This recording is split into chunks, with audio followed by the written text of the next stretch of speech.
আসসালামু আলাইকুম। ফেসবুক থেকে আমি ফালাক ফুডের সন্ধান পাই। তো ওইখানে হলো আমি প্রথম 4 বছর আগে আমি মধু অর্ডার দিয়েছিলাম। তো ওইখান থেকে নিয়মিত আমি মধু, চিয়া সিড আরো কিছু প্রোডাক্ট আছে ওনাদের, তো ওইগুলো নিচ্ছি। গত কয়েকদিন আগে আমি ফ্লেভার বক্স নামে ওনার একটা মধু আর কি লঞ্চ করে, তো ওইখান থেকে মধুটা আমি নিয়েছি। তো ওই মধুতে হলো আপনার 4 ধরনের মধু ছিল: বড়ই ফুলের মধু, কালো জিরা ফুলের মধু, লিচু ফুলের মধু, সরিষা ফুলের মধু। আমার কাছে হলো সবচেয়ে ভালো লাগছে হলো আপনার বড়ই ফুলের মধু। ইভেন্ট শেষ করে আমার আস্তে আস্তে অনেক রাত হয়ে যায়, সেজন্য আমার মধুটা নেওয়া, জানি হলো ঠান্ডা থেকে আর কি প্রতিকার পেতে পারি। ওই মধুটা খাওয়ার পরে খুবই ভালো লাগে, ওই গলা ক্লিয়ার হয়ে যায়। যদি প্রোডাক্টটা আপনার 100% কোয়ালিটি না হতো তাহলে কিন্তু হলো এই মধুটার কোনো উপকার পেতাম না। খাওয়ার পরে দেখি যে না, ভালোই কাজ হচ্ছে। আমার পরিবারের সবাই মধু খায়। মাঝখান দিয়ে আমি অন্য একটা পেজ থেকেও আমি একটা মধু নিয়েছিলাম, তো দেখলাম ওনাদের প্রোডাক্টটা আমার কাছে ভালো লাগেনি। আমি সবাইকে বলবো যে আপনারা ফালাক ফুড থেকে আপনার প্রোডাক্ট মধু আছে, ওনাদের আরো প্রোডাক্ট আছে, আপনারা নিয়ে দেখেন, খেয়ে দেখেন। যদি ভালো না লাগে আপনারা নিবেন না, কিন্তু আপনারা আগে দেখেন। আর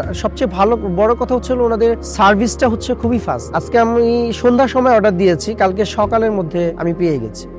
ফালাক ফুড, খাঁটি পণ্য আপনার জন্য।